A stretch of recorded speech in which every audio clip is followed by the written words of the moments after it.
الحمدللہ رب العالمین والصلاة والسلام علی سید الانبیاء والمرسلین اما بعد فاعوذ باللہ من الشیطان الرجیم بسم اللہ الرحمن الرحیم۔ سورۃ الحج کی آیت نمبر 78 کے ابتدائی حصے پہ ہم نے کلام کیا تھا۔ اللہ نے ارشاد فرمایا وجاہدوا فی اللہ حق جہادہ، اور تم اللہ تعالیٰ کے راستے میں جہاد کرو جیسا جہاد کرنے کا حق ہے۔ هو اجتباکم، اس نے تمہیں چن لیا ہے، پسند کر لیا ہے، یعنی اس جہاد کے لیے، اس جہاد کے ذریعے درجات کی بلندی کے لیے، اس جہاد کے بدلے میں اپنا مقرب بنا لینے کے لیے تمہیں چن لیا ہے۔ وما جعل علیکم فی الدین من حرج، اور نہیں رکھا اس نے یعنی اللہ تبارک و تعالیٰ نے تم پر دین میں کوئی حرج، کوئی تنگی نہیں رکھی ہے۔ یہ ایک بہت ہی عظیم ضابطے کا بیان ہے کہ اللہ تعالیٰ نے دین میں تنگی اور حرج نہیں رکھا ہے۔ تو بعض احکام تو ایسے ہیں کہ جس میں حرج ہو ہی نہیں سکتا، یعنی وہ عبادات جو اللہ نے ہم پر فرض واجب قرار دی ہیں اور ہم ان کی عبادت کے ادا کرنے کے اہل ہیں، یعنی صحت وغیرہ ہے، کوئی مطلب پانی، جیسے نماز کی مثال لے لیں، صحت مند بھی ہیں، پانی وغیرہ بھی موجود ہے، تو اب اس میں کوئی حرج نہیں ہے، یعنی کوئی تنگی اللہ نے نہیں رکھی۔ اب اگر اس میں تنگی محسوس ہوگی تو وہ ہماری اپنی کوتاہی کی بنا پر ہوگی۔ مثلا میں ایک کاروبار کرتا ہوں، میں نے ایک ایسی ڈیوٹی جوائن کر لی ہے کہ جس میں مجھے نماز پڑھنے کی فرصت نہیں مل رہی، اس کا ٹائم نہیں مل رہا۔ اب میں کہتا ہوں کہ یار یہ بڑا مسئلہ ہو گیا، نماز کی وجہ سے بڑے حرج میں پڑ گیا ہوں، بڑی تنگی میں مبتلا ہو گیا ہوں، تو یہ میری غلطی ہے، کیونکہ یہ خود میرے اختیار کردہ ہے، نوکری میں نے حاصل کی ہے، کاروبار میں نے بڑھایا ہے، تو اس میں میرا اپنا قصور ہے، یہ تنگی نہیں کہلاتی۔ ہاں، اگر حرج اس وقت ہوتا کہ پانی آپ کے پاس نہ ہو اور اللہ تعالیٰ فرمائے کہ پانی سے لازم وضو کرنا ہوگا، نہیں کرو گے تو تم پر عذاب نازل ہو جائے گا، یہ تھی تنگی اور حرج کہ پانی موجود نہیں اور پھر پانی کا مطالبہ، کیونکہ پانی تو اللہ تعالیٰ ہی فراہم کرے گا، اللہ تعالیٰ کی عطا سے ہی پانی ہمیں ملتا ہے۔ اس طرح صحت جو ہے یہ اللہ کی طرف سے ہے، بیماری اللہ کی طرف سے ہے۔ اگر ایسا حکم ہوتا کہ تم چاہے کتنے بیمار کیوں نہ ہو تمہیں کھڑے ہو کر ہی نماز ادا کرنی ہوگی، یہ حرج تھا، لیکن اللہ تعالیٰ نے یہ حرج اٹھائے ہوئے ہیں۔ اگر آپ کھڑے ہو کے نہیں پڑھ سکتے بیٹھ کے پڑھیں، بیٹھ کے نہیں پڑھ سکتے لیٹ کے اشارے کے ساتھ پڑھتے رہیے، تنگی ہٹا دیے۔ اس طرح کا پانی نہیں ہے تیمم کر لیں، اگر مٹی بھی نہیں ہے، پانی بھی نہیں ہے، کوئی چیز نہیں ہے، مثلا آپ کسی ایسے مقام پہ بالفرض پھنس گئے ہیں کہ نہ پانی ہے نہ مٹی ہے، تیمم کر ہی نہیں سکتے، تو پھر نماز کسی صورت بنا لیں، نماز ہی ساکت ہو جائے گی، معاف ہو جائے گی۔ تو اس لیے اللہ تبارک و تعالیٰ نے بہت ہی آسانیاں اور بے حد سہولتیں رکھی ہیں، دین میں حرج نہیں رکھا ہے۔ یہ تو وہ عبادات ہیں کہ جو ہم پہ فرضیہ واجب ہیں، ان میں بھی اللہ تعالیٰ نے حرج کو ہٹا دیا ہے۔ اس کے علاوہ بعض قیاسی مسائل ہوتے ہیں۔ قیاسی مسائل کا مطلب فقہا اپنے قیاس کے ذریعے بعض چیزوں کو ناجائز قرار دیتے ہیں، جیسے آپ فی زمانہ کی مثال دیکھ لیں، الکحل کو ناجائز قرار دیا تھا، لیکن اب اسپرٹ سینٹ لوگ کثرت کے ساتھ لگانے لگے اور اسپرٹ کا استعمال کثرت کے ساتھ ہونے لگا، دروازوں کی پالش وغیرہ میں، صوفوں کی پالش میں۔ اب باوضو ہاتھ اس پہ اگر آدمی رکھے گا تو وہ اسپرٹ والا ہاتھ ہو جائے گا، لازم بات ہے کہ وہ ہاتھ اس پہ لگا، گندگی سے متصل ہوا تو ہاتھ ناپاک ہونا چاہیے۔ مساجد کے دروازے ایسے ہی پالش ہو رہے ہیں، تو اس میں فقہا نے پھر حرج محسوس کیا بہت زیادہ، کہ اگر ہم حرج اس اعتبار سے ہے کہ اگر ہم ناپاکی کا حکم دے دیں گے کہ اسپرے آپ نے لگائی، اسپرے سینڈ، کپڑے ناپاک ہو گئے تو آپ ان کو بدلیں، پاک کریں، اس میں اگر نماز پڑھ لی، نماز نہیں ہوئی، نماز کو دہرائیں، تو ہزارہ لاکھوں لوگوں کا حرج میں مبتلا ہونا لازم آیا۔ تو قیاسی مسائل میں یہ ہوتا ہے کہ جب کوئی مجتہد کسی مسئلے کو اپنے قیاس کی بنیاد پر لوگوں کے درمیان عام کرتا ہے اور لوگوں کا عمل اس کے خلاف کثرت کے ساتھ ہونے لگ جائے، تو پھر فقیہ کے لیے لازم ہوتا ہے کہ اپنے قیاس کو واپس لے لے اور اس کے حرام ہونے کا جو اس نے حکم دیا تھا اس کو جائز میں بدل دے۔ لہٰذا اب فی زمانہ اسپریسنٹ بالکل جائز، اس لیے کہ کثرت سے لوگ یوز کر رہے ہیں، کثرت سے استعمال کر رہے ہیں۔ اگر ان کو ہم ناپاکی کا حکم دیں گے تو کثیر لوگوں کے کپڑے ناپاک ہو کے ان کو پاک کرنے کی طرف مائل کرنا ان کی عبادات کی بربادی کا سامان ہوگا۔ تو یہ اس کو عموم بلوہ کہتے ہیں شرعی اصطلاح میں، کہ لوگ کثرت سے کسی کام کے اندر مشغول ہو جائیں اور ان کو کثیر کو روکیں تو بہت زیادہ حرج میں، تنگی میں مبتلا ہو جائیں گے، تو پھر آسانی اور سہولت دی جاتی ہے۔ ایسی عورتوں کے لیے یہ آرٹیفیشل جیولری جو ہے، لوہے کے زیور، تانبے، پیتل کے، پہلے زمانے میں منع کرتے رہے، اب یہ بہت زیادہ عام ہو گئے، اس کی اجازت دے دی گئی۔ اسی طرح یہ الکحل دوائیوں کے اندر کثرت سے آنے لگا۔ ہومیوپیتھک کی دوائیوں میں تو تقریباً 99% الکحل کی آمیزش ہوتی ہے، ایلوپیتھک کی دوائیوں میں بھی بہت زیادہ ہوتی ہے۔ ایک حکیم صاحب رہ گئے ہیں جن کے دوائی میں نہیں ہوتی تو وہ اچھے حکیم ختم ہو گئے، دوائیاں باقی رہ گئی، حکیم غائب ہو گئے۔ تو اب یہ کہ وہ ایسے کسی جعلی حکیم کو دکھا کے اور پھر علاج صحیح نہ ہو سکے تو اس کی وجہ سے لوگوں کا بڑا حرج، تو اس لیے فقہا نے پھر ایلوپیتھک اور ہومیوپیتھک علاج کی اجازت مرحمت فرما دی۔ تو غرض یہ کہ یہ ایک بڑا شرعی ضابطہ ہے، اور یہ لیکن ضابطہ وہی استعمال کر سکتا ہے جو بہت بڑا مفتی ہو اور فقہی بصیرت اس کو حاصل ہو کہ وہ غور و تفکر کرے کہ کس مسئلے میں یعنی کس بات میں حرج پیدا ہو رہا ہے، لوگ تنگی میں مبتلا ہیں، اور اس مقام پر شریعت مجھے اس حرج کو ختم کر دینے کی اجازت دے رہی ہے کہ نہیں دے رہی ہے۔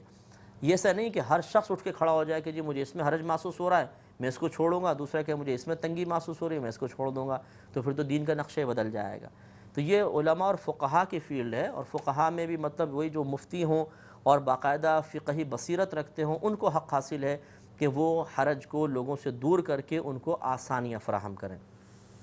تو اللہ نے فرمایا کہ وما جعل علیکم فی الدین من حرج، اللہ تعالیٰ نے تم پر دین میں کوئی تنگی نہیں رکھی۔ تو ایک بات تو یہ کہ تنگی اٹھائی جاتی ہے، دوسرا اس کا پہلو یہ بھی ذرا غور طلب ہے کہ دین میں تنگی پیدا کرنا کیسا ہے۔ اللہ تعالیٰ تو دین میں تنگی کو دور کرے، اور ہم تنگی اور شدت اور سختی پیدا کر دیں تو یہ پھر مزاج شریعت کے مخالف ہوگی۔ لہذا بعض اعمال فرض ہوتے ہیں، بعض واجب، بعض سنت موقدہ، غیر موقدہ، مستحب۔ تو یہ فرض، واجب اور سنت موقدہ ہیں، ان کو تو پورا کرنا ہوتا ہے، اگر نہیں کریں گے تو آپ گناہگار ہوں گے، لہٰذا ان کے نفاذ میں تو سختی کی جائے گی۔ جیسے اذان سنت موقدہ ہے، اب امام شافعی رحمۃ اللہ علیہ اور دیگر امام احمد بن حنبل اور کے نزدیک یہ حکم ہے، اور ہمارے بھی بعض احناف نے حکم دیا ہے کہ اگر کوئی قوم اذان ترک کر دے گی تو اس کے خلاف جہاد کرنا بھی جائز ہے، کیونکہ یہ بڑے شعائر اسلام میں سے ایک ہے۔ تو اذان کی اتنی امپورٹنس، تو پھر واجب اس سے اوپر ہے، فرض اس سے بھی اوپر ہے، تو لہٰذا ان کو پورا کرنے میں تو سختی کی جائے گی، اس میں حرج وغیرہ نہیں دیکھا جائے گا۔ لیکن سنت غیر موقدہ اور مستحب یہ ایسے کام ہیں کہ کریں گے تو بہت اچھا ہے، نہیں کریں گے تو شریعت گناہگار قرار نہیں دیتی، نہ ان کے چھوڑ دینے پر آخرت میں کوئی عذاب یا ملامت ہے۔ اب ان کو قوم پر مسلط کرنا اور شدت کرنا اور سختی کرنا کہ تمہیں اپنانا ہی ہوگا، اور نہ اپنائیں تو اس پر ملامت کرنا، اس پر طنز کرنا، یا اسے اپنی جماعت سے یا اپنے درمیان سے خارج کر دینا، تو یہ تمام چیزیں شدت کی طرف اشارہ کرتی ہیں، اور یہ دین میں حرج پیدا کرنا ہے۔ جب ایک چیز کا انسان کو اللہ نے مکلف نہیں بنایا، رسول نے مکلف نہیں بنایا، تو ہم اس کو مکلف قرار دے کر اس پہ شدت و سختی نہیں کر سکتے ہیں۔ تو سنن غیر موقدہ میں اور مستحبات میں صرف ترغیب ہوتی ہے،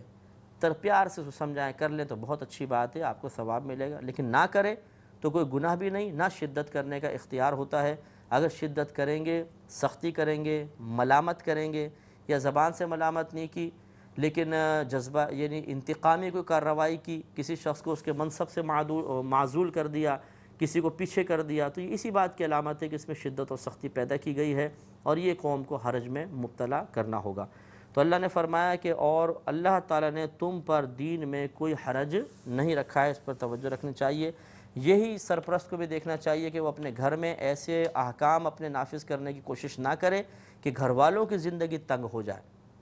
ہاں جو شرعی احکام ہیں انہیں تو وہ نافذ کرے، لیکن اپنے پاس سے کچھ احکام بنا کر اور ان کو پھر یہ دین کا سا حصہ بنا کر اور مسلط کرنے کی کوشش کرنا بھی مزاج شریعت کے خلاف ہوگا۔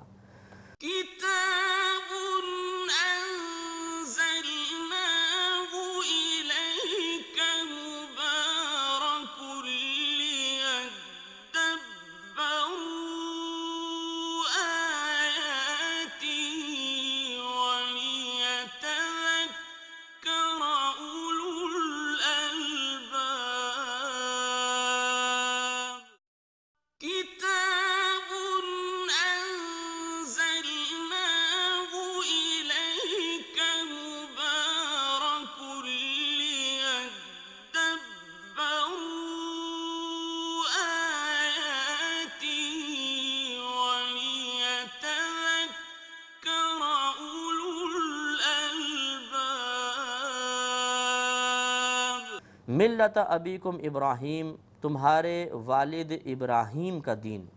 یعنی جو اللہ نے فرمایا کہ تم پر دین میں کوئی تنگی نہیں رکھی، اس سے مراد ملت ابراہیم۔ ہمارے نبی کریم صلی اللہ علیہ وسلم نے اسی دین ابراہیمی میں مزید توسیع فرمائی، اس میں وسعت فرمائی، اس کی اصل وہی دین ابراہیمی ہے۔ ہوا سماکم المسلمین من قبل، اللہ تعالیٰ نے یعنی اسی ذات نے تمہارا نام اس سے پہلے بھی مسلمان رکھا، یعنی اگلی کتابوں میں بھی اللہ پر ایمان لانے والے کو مسلمان ہی کہا کرتے تھے، اگرچہ اس دین کو دین اسلام نہیں کہتے تھے۔ یہ ہمارے صرف اس دین کا نام اسلام ہے، ورنہ مسلمان پہلے بھی کہلاتے تھے، سر جھکانے والے مسلمان، لیکن وہ دین موسیٰ، دین عیسیٰ، دین ابراہیم اس طرح کہلاتے تھے، اسلام نہیں کہلاتے تھے۔ دین اسلام ہمارا خاصہ ہے۔ ہاں مسلمان پہلے والوں کے بھی نام ہوتا تھا۔ وفی ھذا، اور اس قرآن میں یعنی اس قرآن میں مسلمان تمہارا نام رکھا، لیکون الرسول شہیدا علیکم، تاکہ رسول تمہارے نگہبان اور گواہ ہو جائیں، یعنی اس میں بھی تمہارا نام مسلمان رکھا، پہلی کتابوں میں بھی، تو گویا کہ نبی کریم صلی اللہ علیہ وسلم اس پر گواہ ہوں گے کہ پہلے بھی توریت زبور وغیرہ میں بھی ایسا رکھا، اس میں بھی رکھا، تو بروز قیامت گواہی دیں گے کہ اللہ تعالیٰ پہلے والے بھی مسلمان تھے، یہ والے مسلمان تھے، تو گویا کہ جنہوں نے پہلے زمانے میں اپنا نام مسلمان رکھوانا پسند نہ کیا وہ بھی قابل گرفت، جو اب بھی نہیں رکھ رہے وہ بھی قابل گرفت۔ وَتَكُونُوا شُهَدَاءَ عَلَى النَّاسِ، اور تم دیگر لوگوں پر گواہی دو، یعنی رسول تو تم پر گواہی دیں گے اور تم دیگر لوگوں پر گواہ ہو جاؤ۔ اللہ تعالیٰ نے بیان فرمایا یعنی تم اس رسول کی گواہی کو قبول کرو اور پھر بروز قیامت تم بھی ان کے خلاف گواہی دینا کہ ہاں ہمیں تو رسول نے بتایا تھا کہ پہلے والوں کا نام بھی مسلمان تھا، تو ان لوگوں نے کیوں نہیں قبول کیا اللہ تعالیٰ، اس کا مطلب ہے کہ تیرے حکم کو انہوں نے نہیں مانا، تو یہ خلاف گواہی دے سکتے ہیں۔ فَأَقِيمُوا الصَّلَاةَ وَآتُوا الزَّكَاةَ، پس نماز قائم کرو اور زکوٰۃ ادا کرو، وَاعْتَصِمُوا بِاللَّهِ، اور اللہ تبارک و تعالیٰ کو مضبوطی سے تھام لو۔ اللہ کو مضبوطی سے تھامنے سے مراد اللہ تعالیٰ کی تعلیم، اس کے احکام کو، اس نے جو کچھ ہمیں عطا فرمایا اپنے نبی کے ذریعے اس کو مضبوطی سے پکڑ لو۔ اور مضبوطی سے پکڑنے کا مطلب یہ نہیں کہ قرآن کو پکڑ کے بیٹھ جاؤ سختی کے ساتھ، مراد یہ ہے کہ اس کے احکام پر عمل کرو، اس کی نصیحتیں مانو، جن کی چیزوں کا اللہ نے جن چیزوں سے بچنے کا حکم دیا ان سے اپنے آپ کو بچاؤ، یہ ہے مضبوطی سے پکڑنے کا معنی۔ ہوا مولاکم، وہ تمہارا مولا ہے، مددگار ہے، فنعم المولا، تو کیا ہی اچھا مددگار ہے، ونعم النصیر، اور کیا ہی اچھا مدد فراہم کرنے والا ہے۔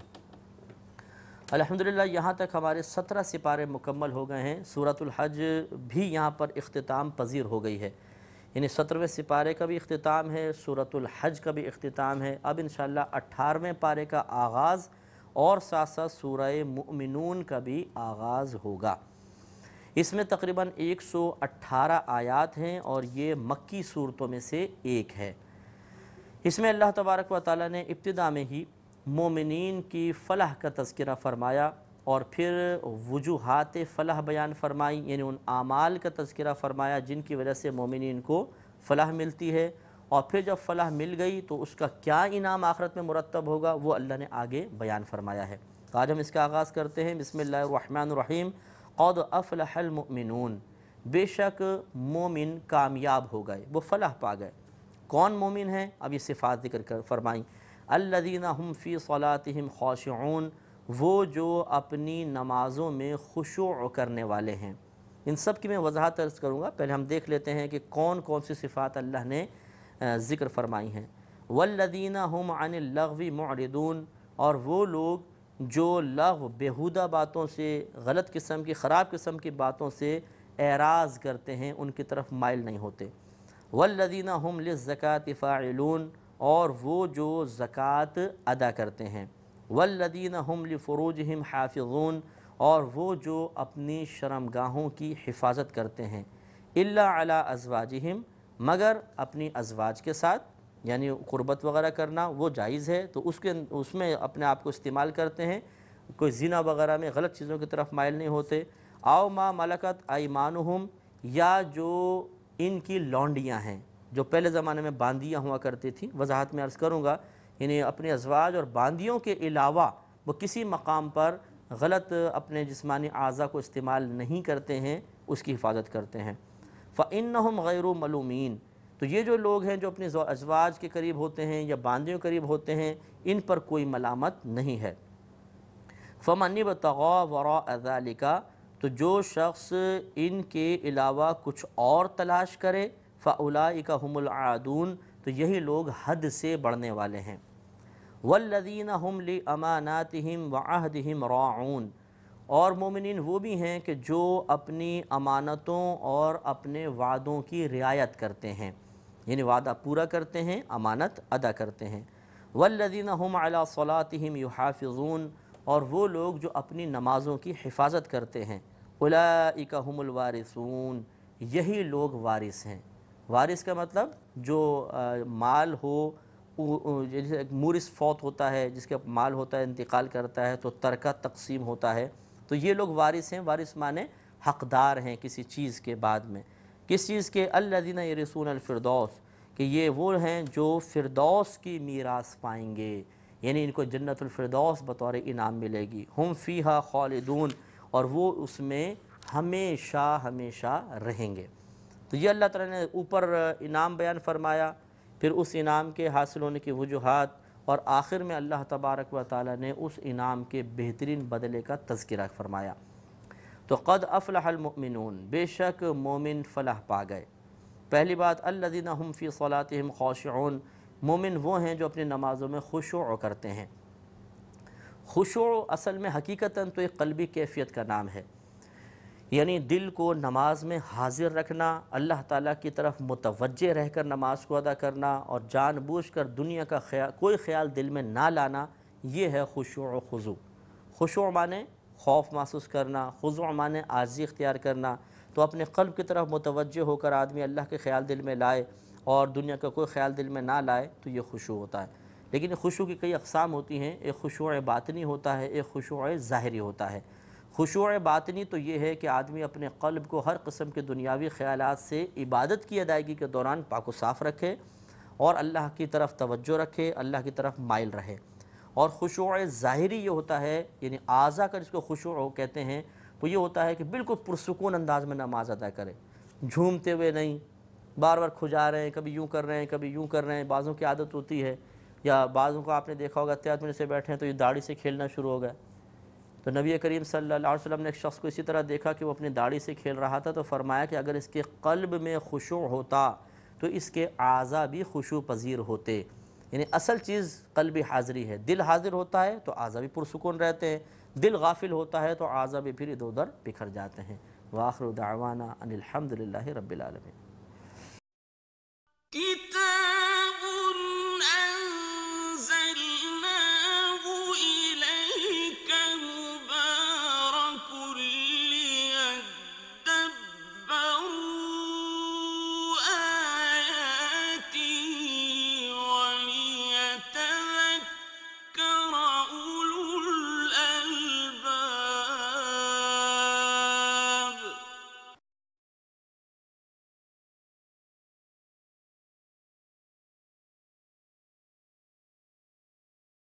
كتاب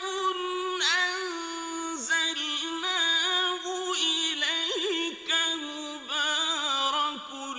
ليدبروا آياته وليتذكر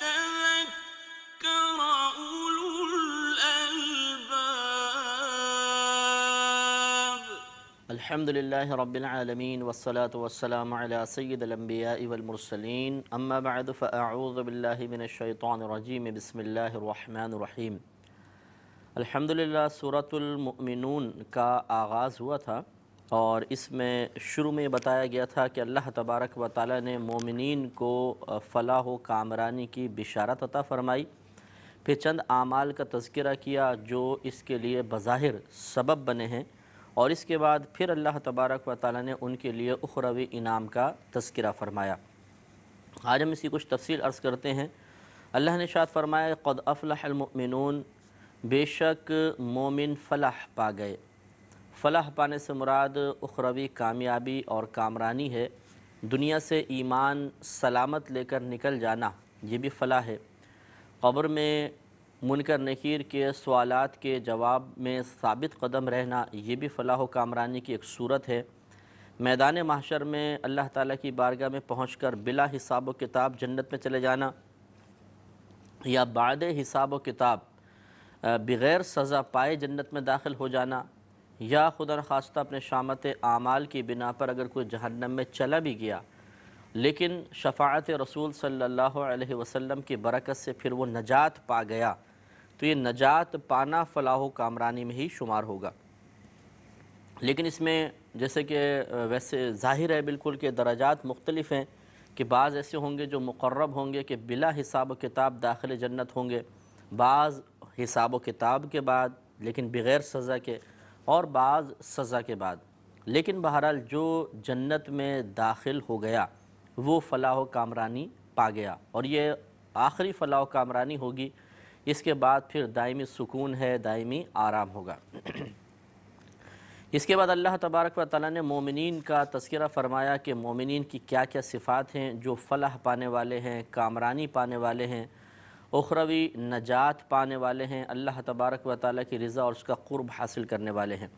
ارشاد فرمایا الذین هم فی صلاتهم خاشعون، مومن وہ ہیں جو اپنی نمازوں میں خشوع و خضوع کرنے والے ہیں۔ تو خشوع و خضوع یہ ایک قلبی کیفیت کا حقیقتاً نام ہے۔ خشوع معنی ہوتا ہے ڈرنا، خضوع معنی ہوتا ہے عاجزی کا اظہار کرنا، گڑ گڑانا۔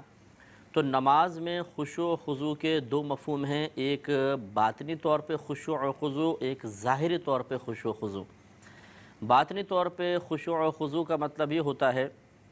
کہ انسان اپنے قلب کو، اپنے ذہن کو ہر قسم کے دنیاوی خیال سے پاک و صاف رکھے۔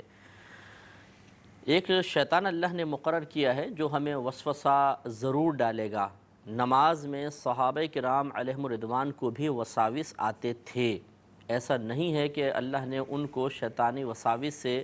دوران نماز محفوظ رکھا، بلکہ شیطان کو اختیار دیا، وہ اپنی سی کوشش کرتا رہتا تھا۔ یہ الگ بات تھی کہ وہ کامیاب نہیں ہوتا تھا، صحابہ کرام اس پہ غالب آتے تھے،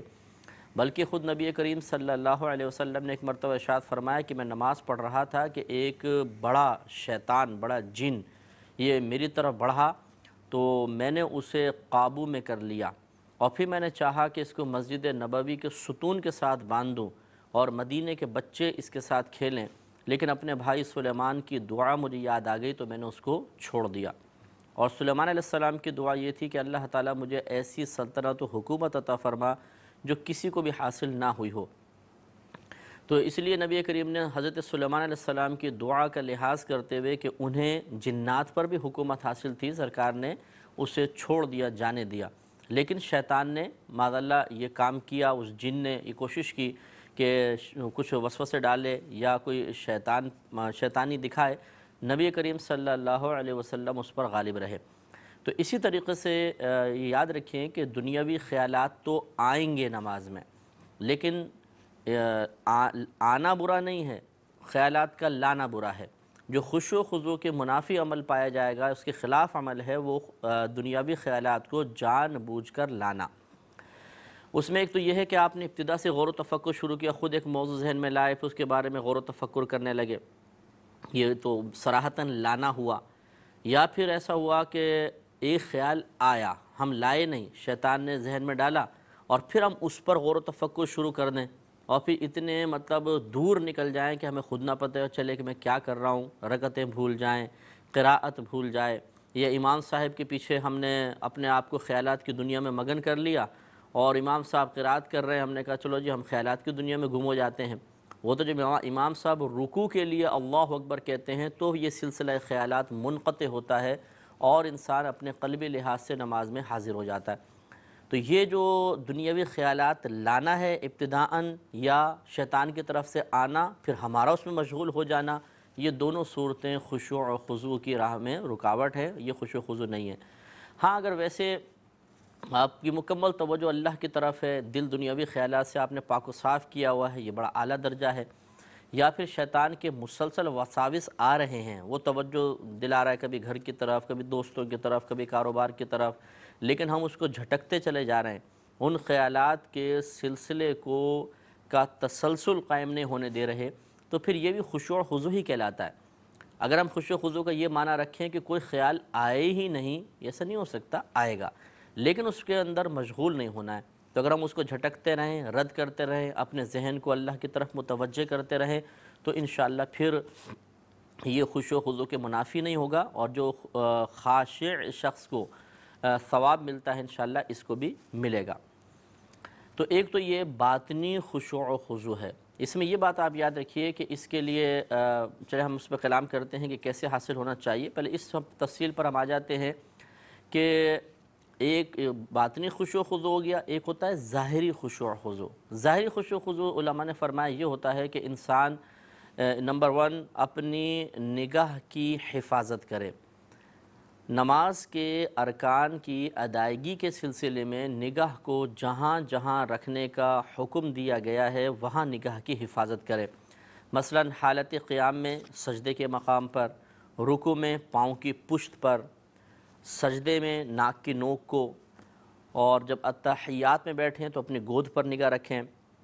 اور جب سلام پھیریں تو اپنے سیدھے کندھے کو اور الٹی جانب سلام پھیرتے ہوئے الٹے کندھے کو دیکھنا، یہاں پر نگاہوں کی حفاظت کریں۔ یعنی جسے قیام میں کھڑے تو نگاہ وہاں سے ہٹنے نہ پائے، اسی طرح رکوع کے اندر پاؤں کی پشت سے ہٹنے نہ پائے۔ یہ نہیں کہ اگر جماعت سے نماز پڑھ رہے ہیں تو ساتھ والے کے پاؤں دیکھنا شروع کر دیا، اس کے پاؤں کی بناوٹ کیسی ہے، اس کے پاؤں کو دیکھنا شروع کر دیا، کھڑے ہیں تو پھر ٹیڑھی ٹیڑھی آنکھوں سے دیکھ رہے ہیں، دائیں کون آ کے بیٹھ گیا، بائیں کون آ کے بیٹھ گیا، یا بعضوں کو دیکھا ہے کہ نماز ادا کرتے ہوئے اوپر کو دیکھتے ہیں، پورے وہ دیواروں کا نظارہ کر رہے ہوتے ہیں کہ کیا کیا لکھا ہوا ہے اور کیا کیا مطلب طغرے وغیرہ لگے ہوئے ہیں، خصوصاً امام صاحب کے پیچھے۔ اور بعضوں کو تو منفرد بھی دیکھا ہے کہ نماز پڑھتے پڑھتے وہ اوپر دیکھتے رہتے ہیں، اس طرح نظارہ کرتے رہتے ہیں، پھر رکوع بھی کر لیتے ہیں۔ تو یہ خشوع و خضوع کے منافی ہے۔ كتاب أنزلناه إليك مبارك ليدبروا آياته وليتذكر أولو الألباب كتاب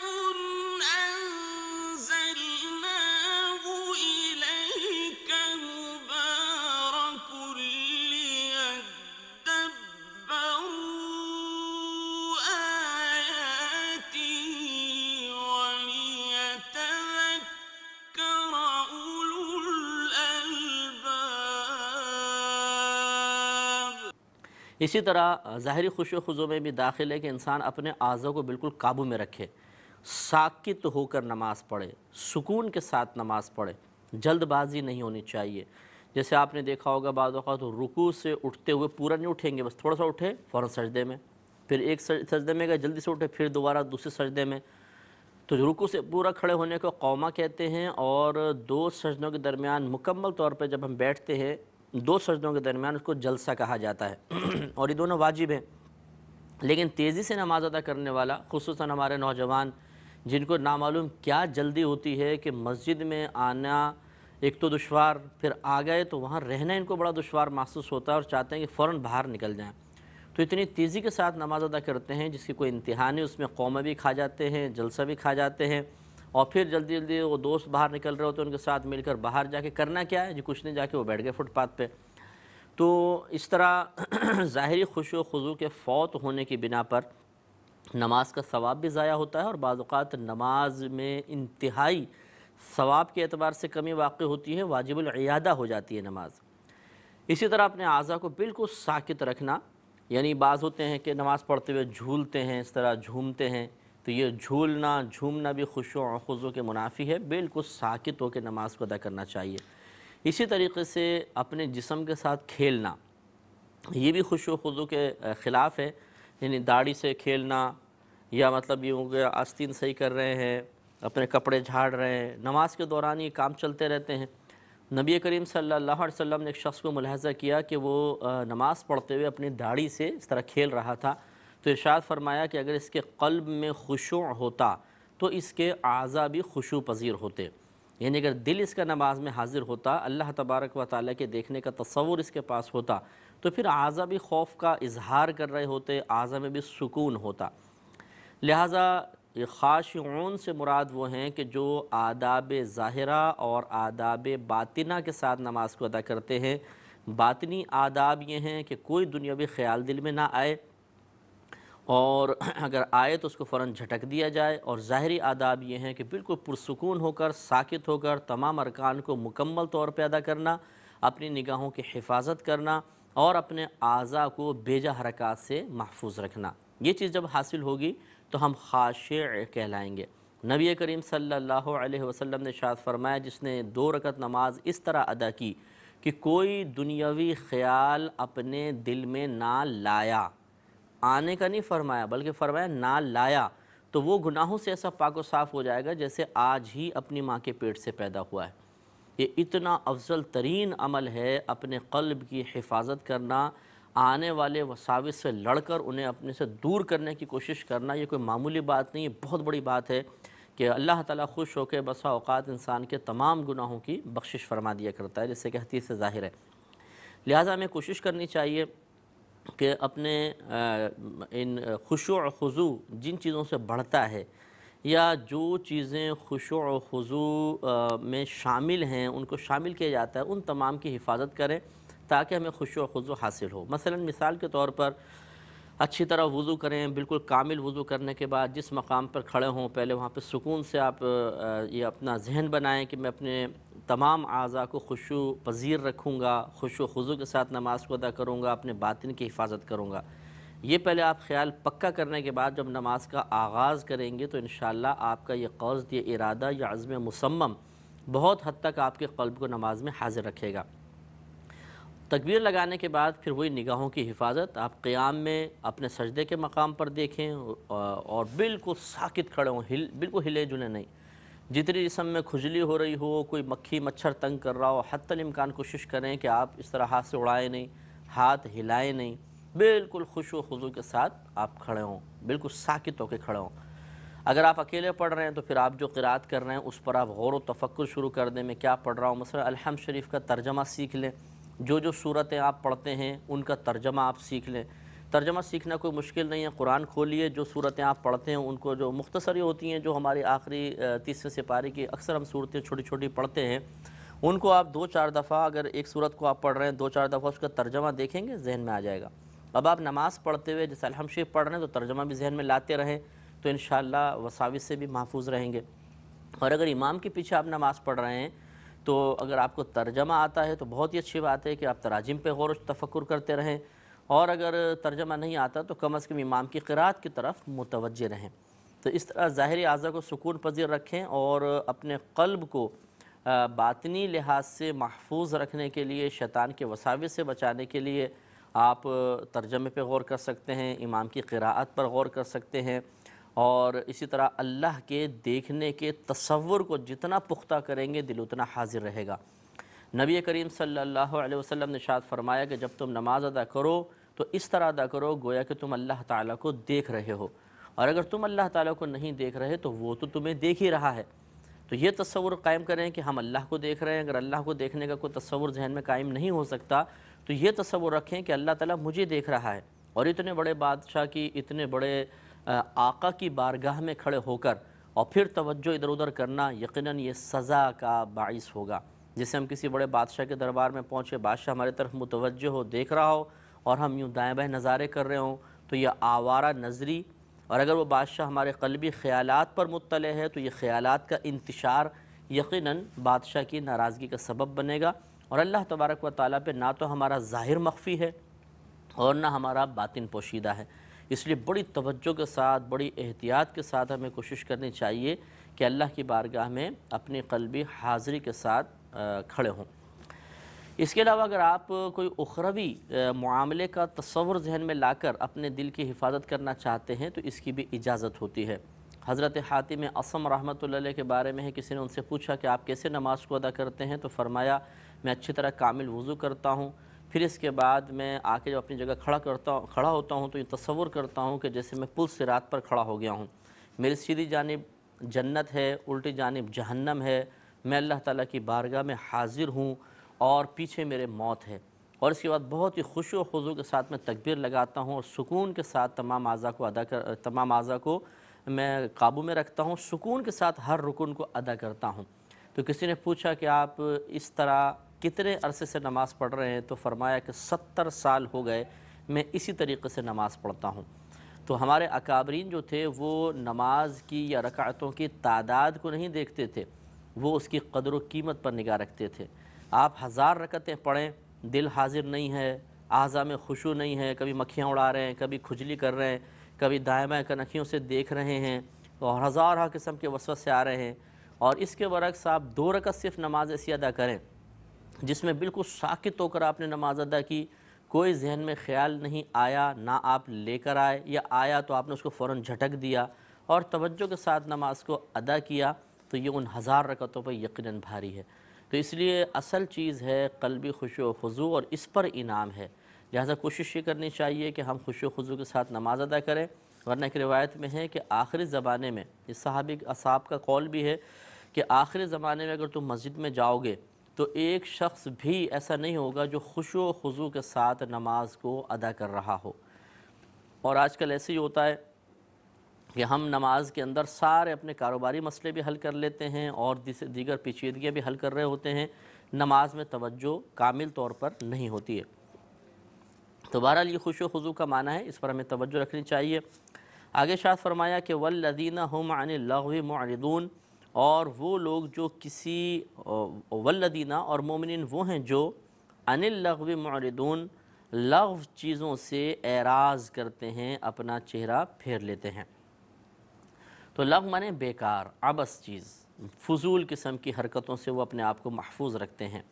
تو مومن جو ہوتا ہے وہ عبث چیزوں سے، بیکار لہو و لعب کی چیزوں سے اپنے آپ کو محفوظ رکھنے کی کوشش کرتا ہے۔ اس میں تمام وہ حرکتیں آ جاتی ہیں جن کا نہ تو کوئی دنیاوی فائدہ ہے نہ کوئی اخروی فائدہ ہے۔ یہ آپ یوں سمجھ لیجئے کہ نعمتوں کا استعمال جو ہے وہ بعض اوقات تو کسی دنیاوی فائدے کے حصول کے لیے ہوتا ہے، کبھی اخروی فائدے کے حصول کے لیے، اور کبھی ان دونوں کے لیے ہوتا ہے اور کبھی ان دونوں سے بالکل خالی بھی ہوتا ہے۔ جیسے ویسے ہی بیٹھے ہوئے فٹ پاتھ پہ باتیں کر رہے ہیں، نہ کوئی دنیاوی فائدہ ہے نہ کوئی اخروی فائدہ ہے، ایسی باتیں کرتے چلے جا رہے ہیں۔ تو یہ لغو سے اعراض کرنے میں تمام بیکار باتوں سے اعراض کرنا شامل ہوگا۔ اس پر انشاءاللہ ہم کلام کریں گے اگلے پروگرام میں۔ وآخر دعوانا ان الحمدللہ رب العالمین۔